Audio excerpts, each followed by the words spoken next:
Hello, everybody, and thanks for listening. DEA track every opioid pill sold in the US, and the data is out, and it's horrific. Just three drug makers and six distributors were behind the flood. And so that's basically what this article is about, the opioid crisis, which is now being called a crisis.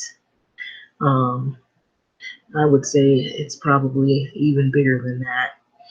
But this article is by Beth Mole, and it is saying that members of the International Brotherhood of the Teamsters hold signs while protesting during the McKesson Corp annual meeting at the Irving Las Colinas Chamber of Commerce in Irving, Texas.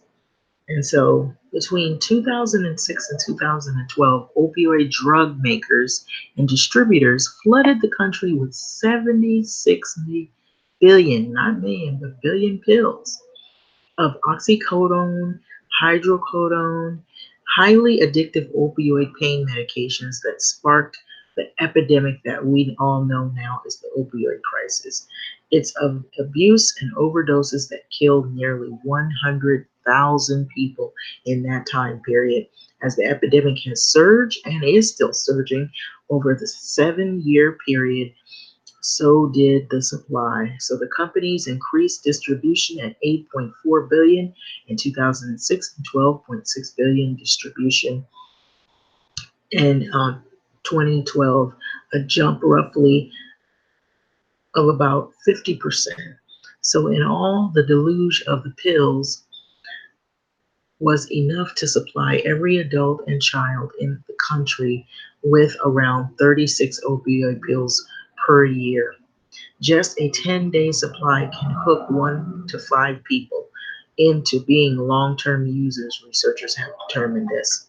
And so the stunning supply figures were first reported by the Washington Post and come from a part of the database compiled by the Drug Enforcement Administration that tracked the fate of every opioid pill sold in the US, America, from the manufacturers to individual pharmacy companies.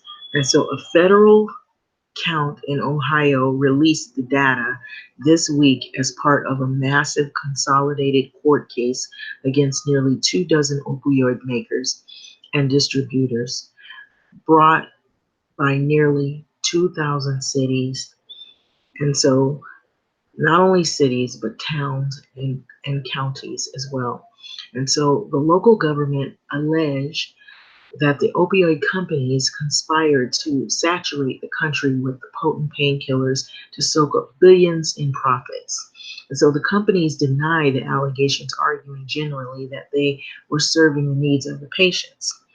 They were serving them all right, but not for the good purposes that they claim to be. According to the analysis of the data by the Post, just three companies made 88% of the opioid pills: Spec GX, Actavis Pharma, and Par Pharmaceuticals, a subsidiary, and Endo Pharmaceuticals. Purdue Pharma ranked fourth, making 3% of the pills. Just six company distributors, 75% of the pills.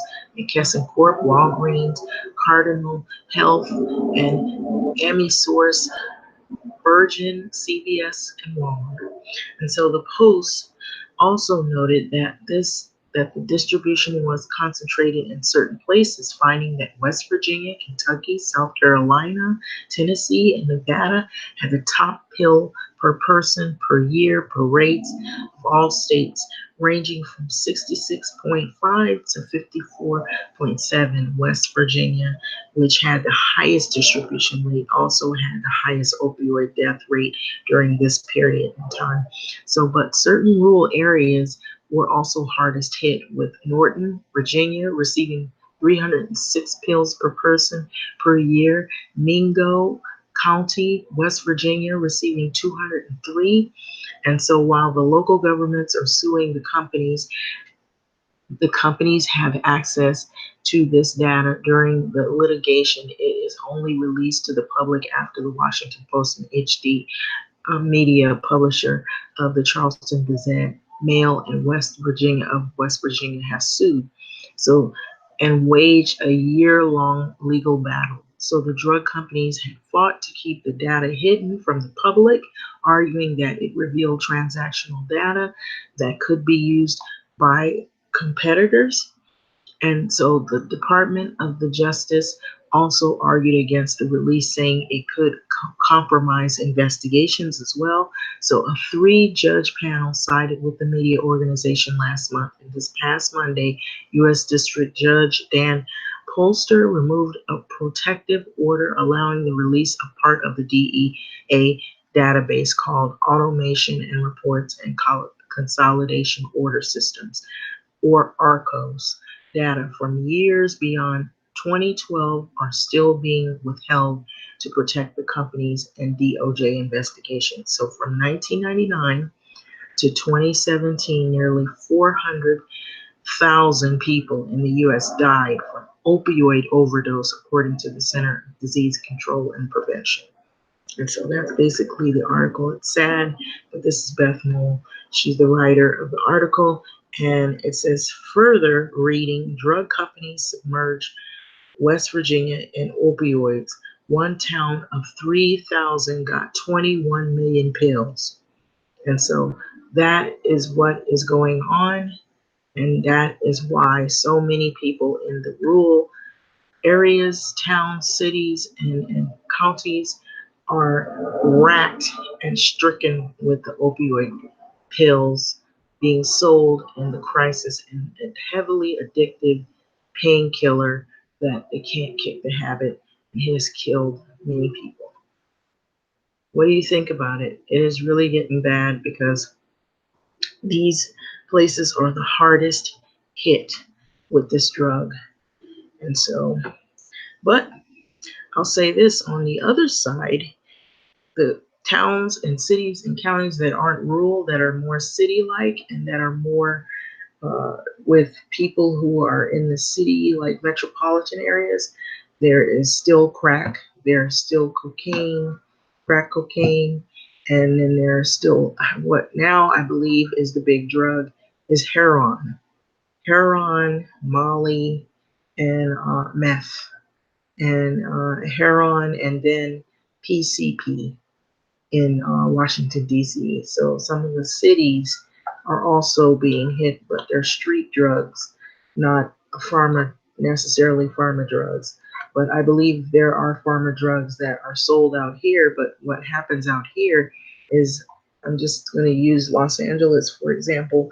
If you go, there's a street in the downtown area, it's all along Alvarado.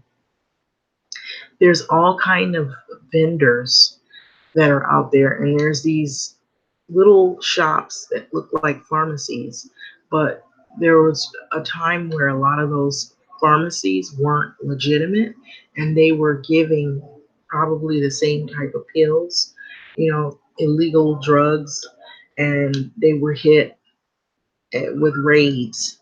And so I don't know if that still goes on, but I wouldn't be surprised if they're doing the same thing down there again. There's all kinds of vendors selling food, selling bootleg stuff, selling whatever.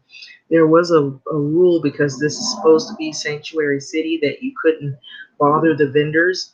There are some people who are doing things because they're trying to make a little bit of money and ends meet. But then however, there are other people who are swindlers and grifters, and they're not really just trying to make just a little bit of money. They're trying to make a lot of money, and they're selling drugs undercover, and they're posing as vendors. They're not really vendors, selling like fruit or anything, or selling, like clothes. They might be selling that, but they're also selling other things, or they're directing people how to get other things that are not legal. So anyway, with having said that, we have our problems, they have their problems, it's everywhere. And so this is really sad, but that is a lot of opioids that are being distributed in these areas. Thanks for listening.